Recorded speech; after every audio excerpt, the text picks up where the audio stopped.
Welcome to the Grapefully Yours Wine Show here at the wonderful studios in downtown Lowell for InsideLowell.com. Today, I'm Jim Campanini today, and my co-host, the Wine Butler Mike Pigeon. Hey, Mike, this is our 7th show. What do you think of that? Yeah, it's long-lasting. Yeah, like a good wine. How are your holidays? Very good. Thank you for asking. Had a good New Year's, nice Christmas with the wife, and things are well. Did you drink any good wines at all? Or taste any good food? Or? Well, since I've been buying better wines, every wine seems to be a good wine. They're good. Yeah. Now, they say the best wine is usually the wines that are bought from others, that are bought by others and shared with others, meaning, I guess, that you don't have to pay for the wine. Do you think that's true? Not always. Not always. Well, depending how good the friends are and what they're spending. No, that's pretty good. But it was a good Christmas, good holiday season. Thank you for asking. Yeah, and Judy's fine? Oh, yep. Excellent. Yep. Oh, good. So today we're going to talk about Zinfandel, right? Now, I know you like Zinfandel. You like my brother's homemade Zinfandel. For something out of a garage, he does a good job. It surprised me that it's that good. Not that it's an excellent wine compared to some of the higher price wines, but it's a very drinkable Zinfandel. Yep, he makes a good stable wine. It says 8th vintage this past year. Every year he learns a little bit more. Mm-hmm. I mean he does rest that bottle and ages it, so it's getting much better. He does that in East Greenwich, Rhode Island. Yeah, so Big River Winery is the name. But today we're going to talk about Zinfandel, which has an interesting history. It's a California. It thrives in California and also in southern Italy, Pouglia, where it's known as Primitivo. Okay, so you see that Zinfandel and Primitivo are the same. All right. Now, it's interesting also that in the year 2000, UCal Davis did a study, and they found out that the clone of Zinfandel that thrives in California, usually along the Central Coast in Lodi, and we have one today, which is one of your favorites, is the same clone that is from the Primitivo grape that grows in Pouglia, which is on the southeast coast of Italy, the province. It goes all the way down to the Boot. That's that stretch of land, beautiful coastline. It shares both the Adriatic Sea and the Ionian Sea. So those clones were the same. The key, another key aspect of that is further study revealed that the Italian Primitivo grape originated in Croatia, the Dalmatian coast. It was brought to both the Greek Isles and southern Italy, the travelers and stuff. So it's pretty interesting that the original Zinfandel grape, Primitivo grape, came from Croatia. It surprised me when I first found that out. I thought they were all native to Italy, but they came down from Greece, Croatia. They came, and surprising. Yeah. So they're called traditional grapes because they do excel both in California and in Puglia in southern Italy. The fascinating thing about this grape is, so the California Zinfandel, as we know, it's a great grape. And at one point in the early 1900s, Zinfandel was the most widely planted grape in California. So the California Zinfandel thrives and picks up different characteristics from the terroir than it does in Italy. That's what the fascinating part is, that this grape, even though it can be, the clones are the same, it adapts to the environment. Okay? And so the different soil deposits, mineral deposits, sun, sea, air, everything, it has an effect on the grape. And that's why when we picked out these two wines, one from Lodi, from our good friend Michael and David Phillips at the Michael David Winery. Both the Wine Butler and I met them at the Wine Connection 2 times. The Freak Show #1, and then with that collection of wine, and then Zinfandel had out there. Yes. And then we have Primitivo di Mandoria, which is the one of the select sites in Pouglia, southeastern Pouglia. This land area, very dry, flat, overlooks the Ionian Sea, picks up a lot of that mineral sea salt, which goes on the vines. Then it's transferred, into the grapes and stuff. So it tastes well. When you try it, if you're doing a little experimentation, and we'll talk about it, there's a little different, and especially the American winemaking style is different than the Italian winemaking style. They go for different tastes. Americans have different tastes for big, bolder wines. And this one is aged in American oak. I wonder what that is aged in the Primitivo. Yeah, so that's a good point. It's actually aged in French and American oak, but it's less of the American, because American oak 80% or 100%. Yeah, well, 100% American oak, and that's a good thing. That imparts big flavors, tastes, tannins, more vanilla caramel. Okay, where the French oak is a little more subdued. There is a difference in the grain of the oak, French oak compared to American oak, and that's what imparts these different characteristics when that wine settles in the barrel and stuff. And naturally, if you cut down, when Mike says 80% oak or 20% oak, that means that it's in that oak 80% of the time, then they might transfer it to an older barrel, because naturally the newer barrels give out that big toasty taste. But after they use it 3 or 4 times, it becomes more neutral, and there's less. So there's less imparted into that wine that wine blend for the flavors, so they're not as intense. Neutralizes itself. Exactly, neutralizes. And that's why this Earthquake is such an interesting wine, because it is big concentration. Why don't you tell us a little more about your wine, your Earthquake wine? Well, maybe it's because I like vodka martinis and a strong this has a high alcohol content for a wine. It's 15%, 15.5 even in one of them. And what I like about it, they say it's a dry wine, but it doesn't taste too dry. Maybe because there's such a good taste of that cherry blackberry to it, and it's really good. And the tannins are soft. I don't know how they're that soft in that. Maybe because it's you notice the alcohol a little more, and that blackberry cherry, with a little chocolate. I love that. It makes it a softer wine than a dry wine you would expect. And the texture is very it's velvety. I loved it. I only bought a couple of bottles, and once I had that, and we had one with a good friend of ours, Bobby Burns, who knows her red wines, and she the aroma, as soon as she got it up to her nose, it was strong. So I went out and I bought a couple of more bottles, and it's almost like a go-to wine with anything. Yeah. No, this is a well-made wine. Always finishes high in the rating scores, between 90, 93 points. Wine Spectator several years ago put this in one of its top 100 wines of the year.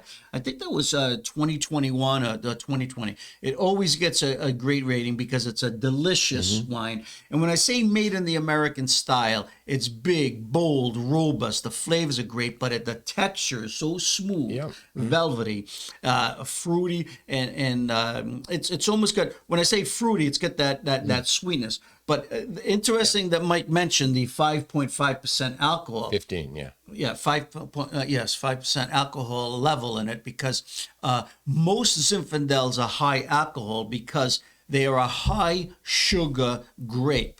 So in order to cut down on the sugar, the winemakers have to put they put more yeast in it, so that's what drives up the alcohol content, or else this would be a real sugary wine. So remember, the higher the alcohol level, the less the sugar inside the wine. So this Italian Primitivo, okay, is 14.5% alcohol. I've never had that. We'll have to pour some of that to try. Yeah. But there's a difference in the taste profile here. This one, as Mike said, that it's aged in oak for 17 months. That's a lot of oak. Okay, so that's what's going to give you that caramelized flavors, that vanilla bean flavors, the characteristics it has. You know, it makes it very, very smooth and low tannins, right? Yeah, and I don't like that oak that much in Chardonnay, but with this red, it demands that it comes across. It's great. Yeah. Now this Primitivo, it's 12 months in French oak. Okay, so you can see the difference. Five months difference. It does have an impact on the wine. Sure. This is originally fermented in stainless steel tanks, and then it goes into the oaks. This is a 2017. What is this one, Mike? 2019. 2019. So I've tasted, and Mike's tasted this Earthquake. Matter of fact, this was one of my selections for Christmas Day holiday meal. Okay, I took this down to my niece, invited us to Barrington, Rhode Island. We had a big feast, and I brought a couple of bottles of Earthquake. That's how much I like this wine. This Primitivo is new. It's new to America. It's called Sessantani, okay, which in Italy means 60 years, because this is an old vine Zinfandel. The vines used to produce the grapes here are at least 60 years old. And older. So that's the name of the wine. And what happens as these wines age, the berries get smaller and smaller, but the concentration, and there aren't as many berries in the cluster. It's like anybody, you get age, you don't work as much, but the work that you do is very, very strategic. The berries are small. The concentration is intense. So you get less berries, but a thicker, juicier, jammier wine. So would it concentrated? Yeah. Smell that. Yeah. Smell anything? Smells almost forest. It's hard to get it. Yeah, I haven't got at that yet. But the color, look at the color. It is deep. Deep, very deep. Black, very deep. Purple. It's black, purple, yeah. A couple of ruby highlights in it. The other thing, Manduria is a special zone in Pouglia. It's like what we call, there's Chianti, the Chianti zone in Italy, and then there's Chianti Classico, which is the historical site where traditionally the best grapes come from. Same thing in Puglia, Manduria. Only the best grapes for making Primitivo come from this site. And they have a sweet Zinfandel, okay, a red sweet Zinfandel, a DOCG wine, which is the highest quality classification in Italy, which can only be made in the best vintages. So they go years. If the winemaker doesn't think the grape won't make it is up to task, they don't even produce the wine. They declassify it.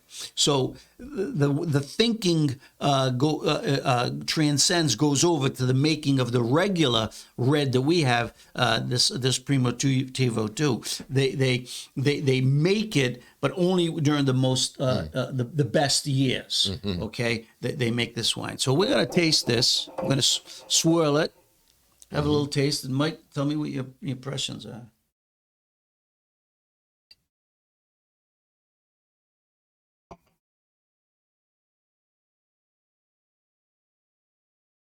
Deep taste, very deep. And that's got a high alcohol content, but it doesn't come to the front. It doesn't come to the front. But you It's can soft. The tannins aren't that sharp in it either. no, but it is dry. It's dry Ends wine, dry. no question. Yeah, but it's But it does. pleasurably dry. I don't. Yeah. I don't like a dry, but it doesn't make me pucker up. It's got that fruitiness, okay, and Yes. plummy, that cherry plum. But you can tell the difference between Earthquake and this. Earthquake's got that vanilla caramel. And the aroma toasty. comes quickly to the top of the glass. Yeah. This doesn't. This is this throws some heat though, when it goes down. And I think once again that's the process. You know, it's not oaked as much. And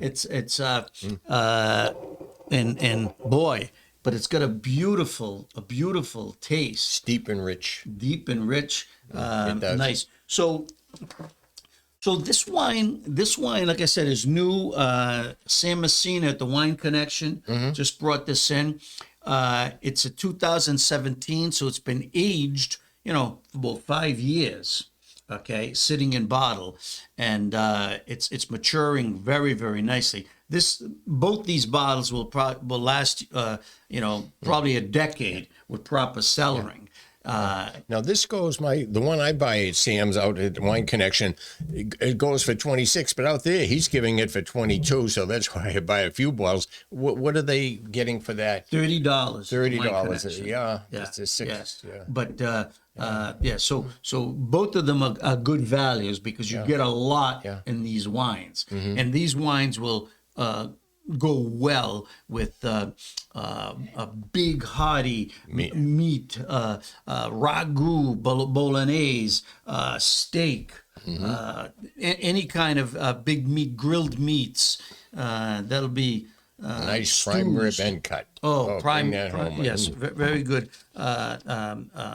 end cut or everything else. So the main thing is to show you the difference and how these things react differently, and also with the process. It's the same grape, the same clone. The California grape was brought over here, the Zinfandel, by the Benedictine monks. Okay, they brought over Zinfandel, and it's probably traveled from the Dalmatian coast. Actually, the first Zinfandel landed in this country in 1830 in Boston, Massachusetts. It was an investor who brought it over, and then took it by caravan west. The Benedictines brought it over here? I don't know if if it was there was some religious aspect to it. So yeah, Benedictines I was wondering if they used it for an early altar wine back then. Well, in California, that's what started the industry this, and stuff like that. So it was an interesting. They had the religious aspect of it was what really brought development to the California market and altar wine, especially during Prohibition. That's what kept the wine industry going when everything shut down. They could use it for religious purposes. Altar wine, yeah. I'd say my prayers at home and give him a glass. I know, drink it. So I think once again, it's a good study. If you try this Zinfandel, I think you're gonna love it. Yeah, I would. My choice would still be my Earthquake. Yes. It's just got that more of a upscale zip to it. Yes, and I love it. I think it's definitely a very good wine value for $23. This Primitivo comes in look at the hefty bottle. This was rated 99 points by one of Italy's top wine experts, Luca Moroni. You can see it right on the bottle. They put the 99 points right there. And I think in 2019, a Primitivo di Mandoria from Pouglia was named Wine Spectator's top wine of the year. It got the number one category. It was either 2018 or 2019. Took the world by storm because it was one of those rare wines that had been aged for like 5 or 6 years. It was one of those vintage wines where the best year ever for the production of Primitivo. So I think you should try it. You should if you ever find a Primitivo or a Zinfandel on a restaurant wine list, I think you should try it. Because you'd be surprised at the complexity of the flavors. take that step. Some people get confused. They go to a restaurant and they, oh my God, which should I get? So I'll take my Cabernet. Yeah. But reach out, and if they have it on the wine menu, go for it. Yeah. And at one point, like I said, Zinfandel was the most widely planted and produced wine in California. Then it lost favor because you remember the white Zinfandel, they put it out, it made it really cheaply, and people then considered it like a blending grape, or it really wasn't that good. It was, but then it made a resurgence now in the 80s and 90s as more winemakers realized the red grape really performs well in the Central Coast, and it's making a comeback. It's making a resurgence. So certainly the Michael David Winery is doing well. So, any closing thoughts? Enjoy. Okay. Well, we're going to come to a wine quote of the day. Okay, segment. Who said this, Mike? My only regret about life is that I didn't drink enough wine. My only regret about life is that I didn't drink enough wine. It could have been a number of people, but give me any more clues. He was a famous American author, and he liked to write down in Key West, Florida.